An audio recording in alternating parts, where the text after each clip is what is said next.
Scary story number 1. Alone in my place, I dug up an old photo book I forgot about, dusty and forgotten. As I flipped through, memories were supposed to come, but then something weird hit me. Pictures of me, snoozing away. Nights when I thought I was all by myself. That messed up my head. I double-checked the dates, feeling a chill creep up my spine. Those were the nights when I was sure no one else was around. But these pictures, they proved me wrong. Someone had been there, capturing me at my most defenseless. The first photo showed me asleep on the couch. The date matched a night I stayed in to binge-watch shows. My eyes widened. Who snapped this? Goosebumps popped on my arms. I flip it to the next one. It was me in bed, peaceful in slumber. The dates and said with a night I swore I was alone. Panic gripped me, and I scanned the room like someone was watching me right then. As I turned more pages, it got worse. Pictures of me sprawled out on the floor, unaware. The dates aligned with the lonely nights I spent at home. Each photo felt like a punch to my gut. I clutched the album, my heart thudding like crazy. Who invaded my privacy like this? A sicko in my personal space, documenting my every snooze. The apartment suddenly felt small, like there were eyes in every corner. I dashed to the windows, scanning for anyone out there. Nothing but empty streets. My mind raced. Was the photographer still around? Or was it someone who knew when I was alone? My place, once cozy, turned into a trap. Every creak of the floor, every shadow on the wall, it felt like someone watching, waiting. My safe haven became a creepy maze. I thought about calling the cops, but what if the person was still nearby? Panic gnawed at me as I debated my next move. I grabbed a baseball bat, my makeshift weapon, and crept around my apartment. The silence was loud, too loud. My own footsteps sounded like thunder in the quiet. I checked every room, every nook and cranny. No sign of anyone. But the feeling of being watched lingered, like a ghost haunting my every step. I locked every door and window, even though the weather was chill. I felt exposed, vulnerable. Every sound outside sent shivers through me.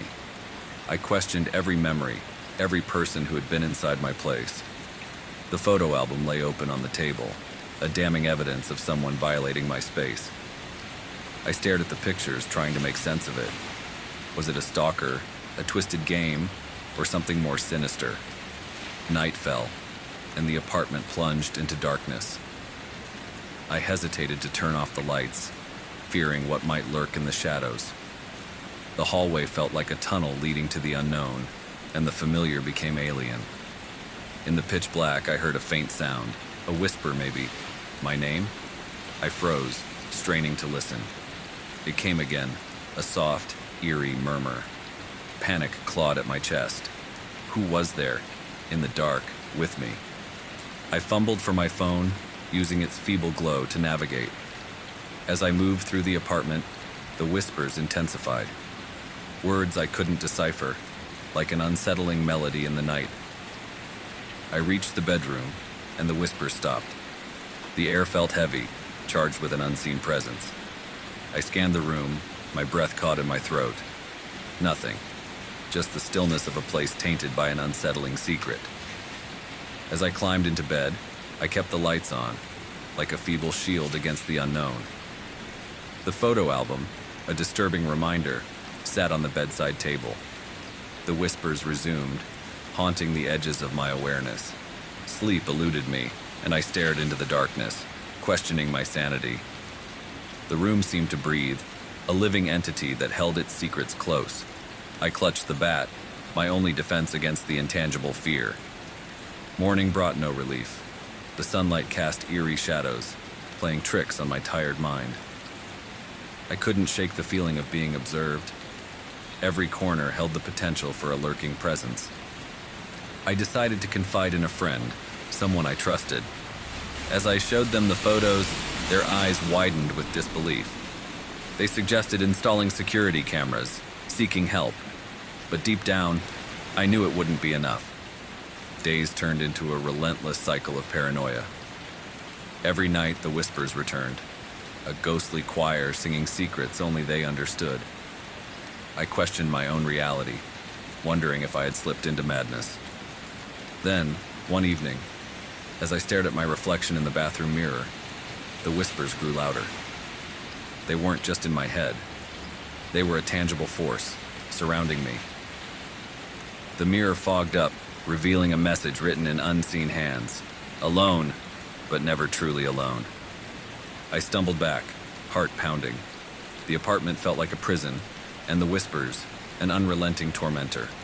In a fit of desperation, I packed a bag and left, abandoning the space that had become a haunted sanctuary.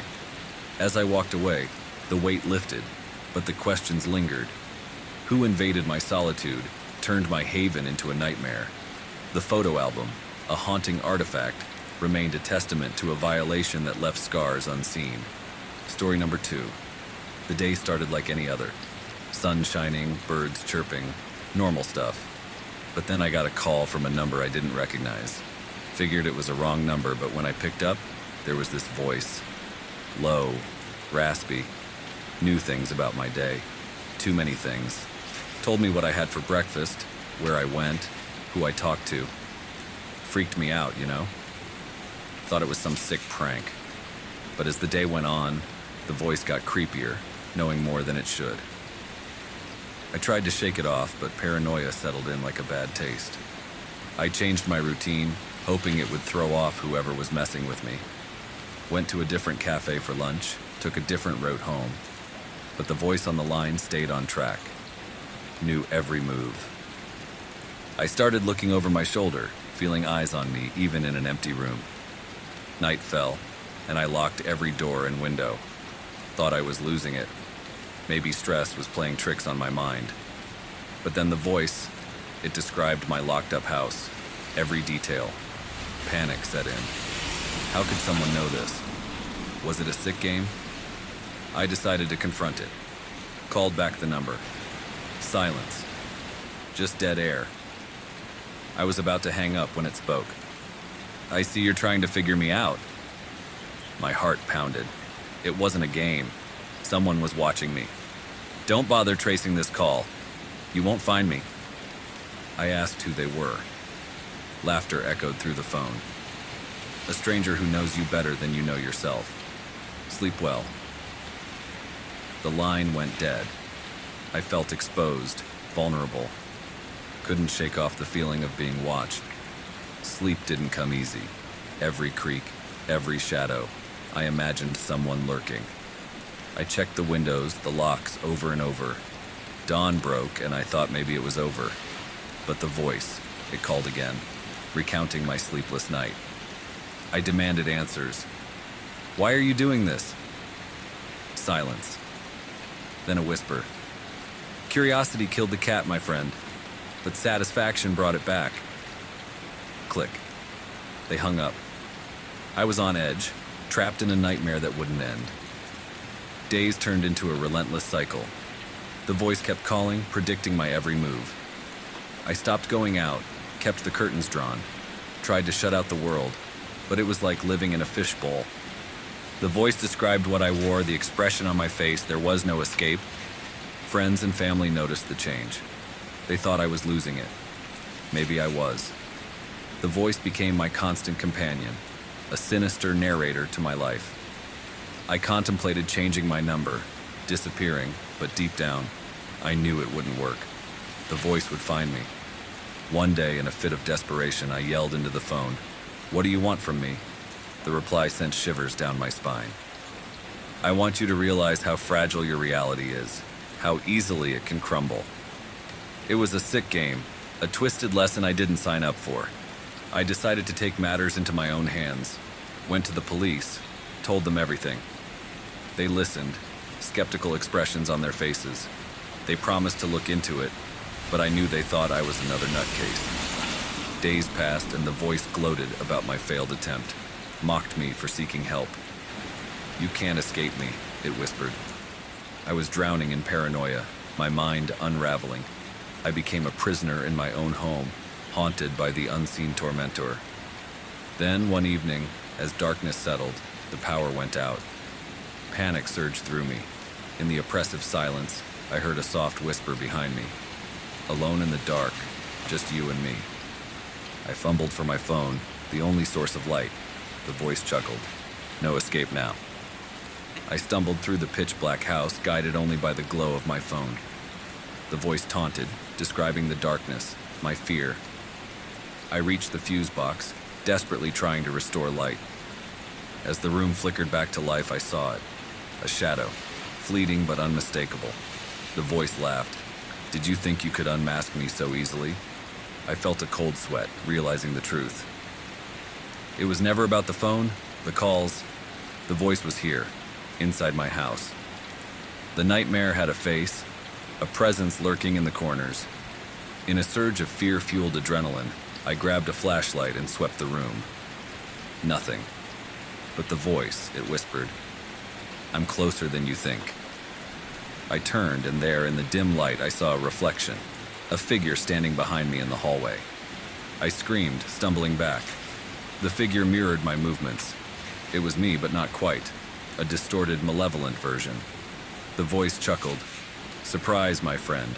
Meet your worst enemy, yourself." The doppelganger lunged, and the world plunged into darkness.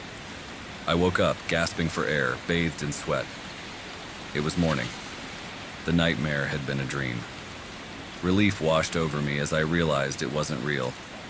The unknown number, the voice, the torment, all a creation of my tortured mind. But as I reached for my phone to check the time, a chill ran down my spine. A single missed call from an unknown number. No voice, just an unsettling silence. The nightmare might be over, but the fear lingered, a ghostly reminder that reality is fragile. And sometimes, the scariest thing is the darkness within. Story number 3. Home alone, I caught a weird noise, like a scratchy fingernail on the window. Made me jump. I sneaked to check, peeked out, and there it was. A person in a messed up coat staring at me. My breath caught when I saw the face. It was someone I buried not long ago. Panic hit me hard. I rubbed my eyes, thinking it was a bad dream, but nope. The figure was there, eyes hollow, staring like they had something to say. I locked eyes, fear crawling under my skin. How could this be real? I buried them, said my goodbyes, but now they were outside my window, haunting me. I stumbled back, my heart racing. Had to be a prank, right? Someone playing sick games. But no one knew about the person I buried. It was my secret, my burden. Goosebumps crawled on my arms as I tried to figure out what was going on. I closed the curtains, thinking it might be my imagination playing tricks. Sat down, tried to shake off the unease. But then, a knock on the window. A slow, rhythmic tap, tap, tap. Each knock echoed like a ghost from the past. I mustered the courage to look, hoping it was gone, but no luck. The figure was still there, staring, demanding something. My hands shook as I grabbed my phone, ready to dial someone, anyone. But when I glanced back at the window, it was different. The figure was inside now, standing in the corner. My stomach churned. How did they get in? My locked-up home was supposed to be a fortress. I stumbled back, knocking over a chair. The figure didn't move, just kept staring. Silent, eerie. I tried to speak, ask what they wanted, but no words came out. I was trapped in a horror scene, the walls closing in. The room felt colder, the air thick with the weight of the impossible. I eyed the window, thinking maybe I could escape. But as I moved, the figure moved too, blocking the way. It wasn't a person, it was something else. Something that defied everything I thought I knew. I reached for the door, fingers trembling.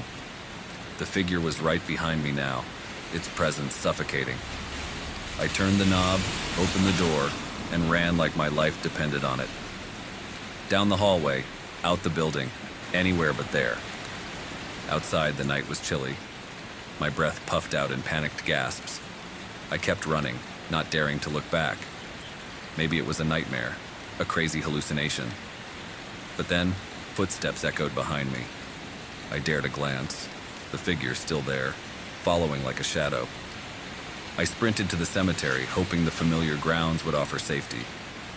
As I reached the gate, I realized the footsteps were gone. My legs wobbled as I caught my breath. I thought I had escaped, but then I heard a voice, hollow, distant, calling my name. I turned, and there it was, the figure at the cemetery gate. My mind raced, heart pounding. This couldn't be happening. I left it behind, buried it deep, but it stood there, reaching out like a ghostly echo from the grave. I stumbled backward, my thoughts a whirlwind. It shouldn't exist, shouldn't be here. I ran through the streets, away from the cemetery, away from that haunting figure. But every time I glanced back, it was there, following, waiting. Exhausted, I reached my friend's place, pounded on the door. They opened, concern etched on their face. I tried explaining, but the words tumbled out in a jumble. They let me in, offered comfort, but I knew deep down that the figure was still out there, lurking in the shadows. Days passed, but the haunting didn't stop. The figure appeared in reflections, in the corner of my eye. No matter where I went, it followed, a constant reminder of a reality I couldn't comprehend. Friends thought I was losing it, but I knew the truth. The figure from the cemetery had found a way back. Sleep was elusive. Nightmares haunted my nights. The figure whispered in the darkness, a ghostly presence that refused to be ignored. I sought help, talked to experts, but no one had answers. The figure wasn't of this world, and it wanted something I couldn't fathom. One night, as I lay in bed, the figure materialized at the foot. Its eyes, void of life, locked onto mine.